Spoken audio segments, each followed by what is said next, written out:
Señoras, señores, nas parroquias de Cañotas viaxamos ata o clímax da Idade Media, donde Gonzalo Ozores de Ulloa construiu o seu castelo milenario que ata resistiu a revolta irmandiña. Estamos na parroquia de San Tirso, concello de Palas de Rei.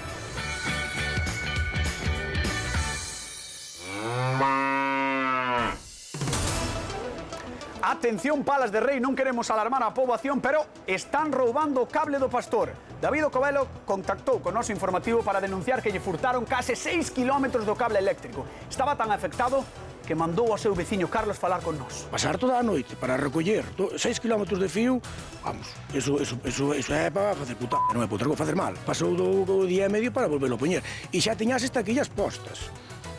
Entendes, as estaquillas, bueno, as estaquillas non lle levaron, a madeira non lle levaron. Non lle faría falta para a cociña, pero...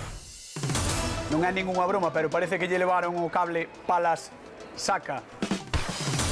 Economía. Os palenses dispoñen desde esta mesma semana dun novo bar para reunirse, xogar ao fútbol, botar a partida, ver tamén o fútbol. O bar Quinto Carallo promete estar cerca da súa xente.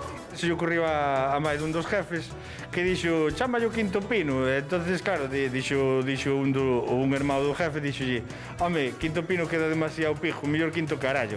Entonces, por eso se chama así. Saúde, o Concello de Palas de Rei dispón dunha nova área de esparcimento e de tempo libre. Os primeiros usuarios tratan de engrasar os cadrís. Porque quero-me poñer guapa, para que me vexan. Veño aquí todos os días un pouco. Cando canso, paro. Fago media hora, unha hora entre brazos e pernas. Rematamos as parroquias de Cañotas dicíndolle á xente de Palas que non roubou o pastor, que está moi fea, despois hai no que volver a poñer. E como estamos xa na primeira semana de outubro, direi do refraneiro popular galego, en setembro e outono, bebe o viño vello e deixa hasta lo novo.